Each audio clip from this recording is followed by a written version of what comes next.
आज जैन शासन में जैन धार्मिक ग्रंथों के प्रकांड विद्वानों में अग्रचर नाम आता है निर्यापक श्रमण मुनि श्री संभव सागर जी महाराज जी का।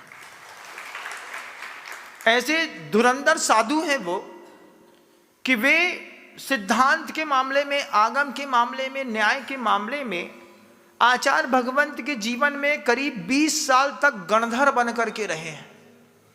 उनकी उस प्राज्ञ शैली को, उनके उस वस्तु तत्व की विवेचना को, उनके पकड़ने की शक्ति को, उनके व्याख्यान करने के सही अंदाज को आचार्य श्री जी इतना पसंद करते थे।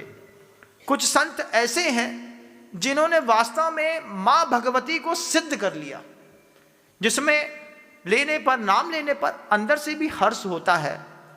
निर्यापक श्रमण मुनि श्री अभय सागर जी महाराज श्री जी, निर्यापक श्रमण मुनि श्री संभव सागर जी महाराज श्री जी, मुनिराज प्रणम्ब सागर जी महाराज श्री जी, मुनिराज प्रबुद्ध सागर जी महाराज श्री जी, निर्णय सागर जी महाराज जी, ये ऐसे संत हैं जिन संतों की आगम शैली को समझने की सोच ही अलग है।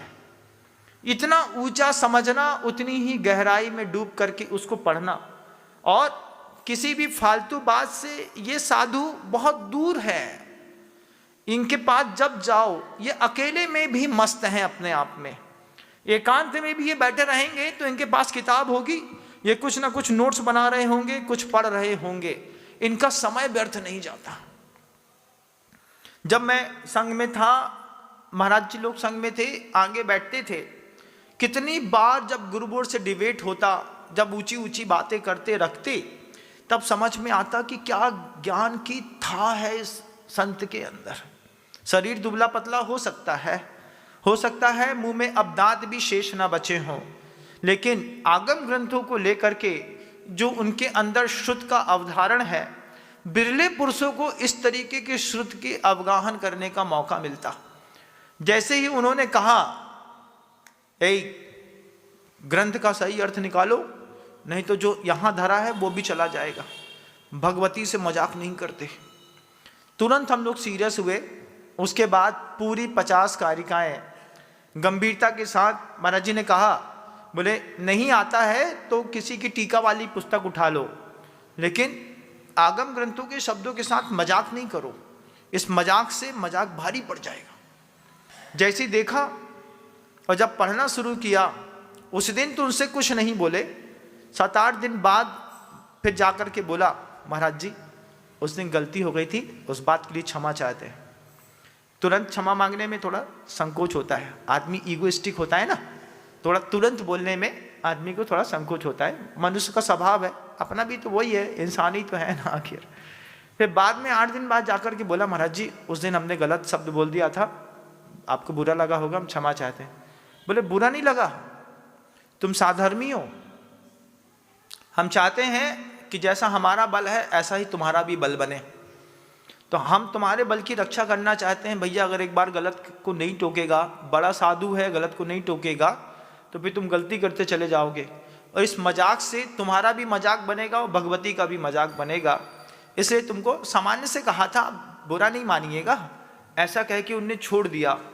लेकिन लगा कि क्या गहराई है मुनिराजों की, कि छोटे मुनिराजों को इस तरीके से धर्मनाशे क्रियाध्वंसे सुसिद्धांत विप्लवे अप्रष्टैर अपि वक्तव्यम सुसिद्धांत प्रकाशने।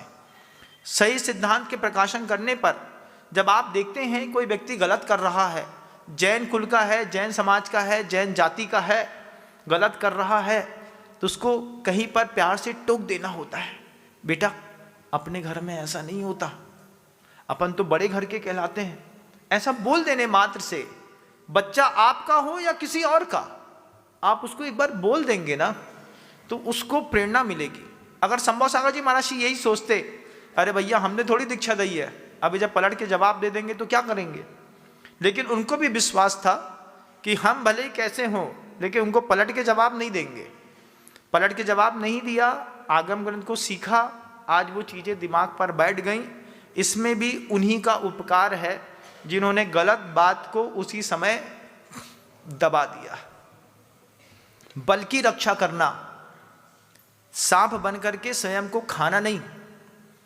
जब आपको कोई नहीं टोके ना, जब आपको कोई कुछ बोले नहीं, जब आपकी हर गलती को आदमी देख करके भी नजरअंदाज कर दे, तब आप समझिएगा हम कटी पतंग हो गए, हमको कोई मालिक नहीं संभालता। कटी पतंग हो जाने पर, कटी पतंग आसमान में उड़ सकती है बहुत ऊंचा, बहुत ऊंची, बहुत ऊंची, लेकिन जब भी गिरेगी जमीन में गिरेगी। और एक पतंग ऐसी है जिसकी डोर कहीं बंधी हो, जाकर के बोलना पड़ता है गुरुओं से, आप मुझे देखते रहिएगा, आप जैसा बोलेंगे मैं वैसा करूंगा। क्यों? मार्ग ऐसा अनभिघ्न है, इस अनभिघ्न मार्ग में बड़े बड़े गुरुओं की कृपा के बिना चल नहीं सकते। व्यवहार मार्ग भी खराब हो जाता है, तो जाकर के समय समय पर पूछना पड़ता है।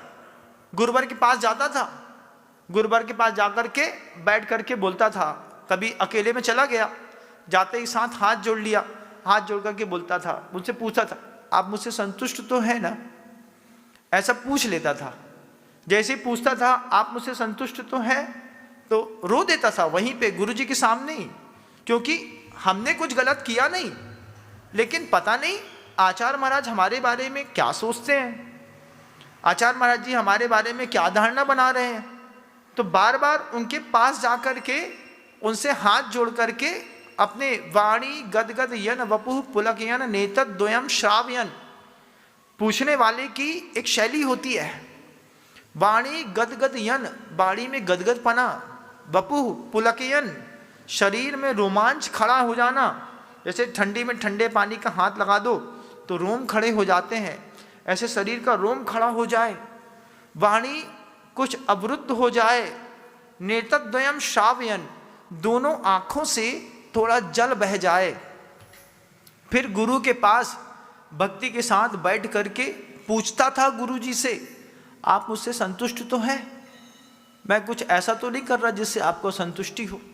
तो आचार्य से हाँ ठीक है, सब बढ़िया है, अच्छा, इतना जब बस वो बोल देते थे सब बढ़िया है, अच्छा है, ठीक है, कोई विकल्प नहीं है, इतने में लगता था कि सारे अपराध माफ हो गए। दोस्तों, अगर आपको मेरी वीडियो अच्छी लगती है तो प्लीज मेरे चैनल को लाइक करें, शेयर करें, सब्सक्राइब करें, इसी तरह से अपना प्यार देते रहें। Thank you.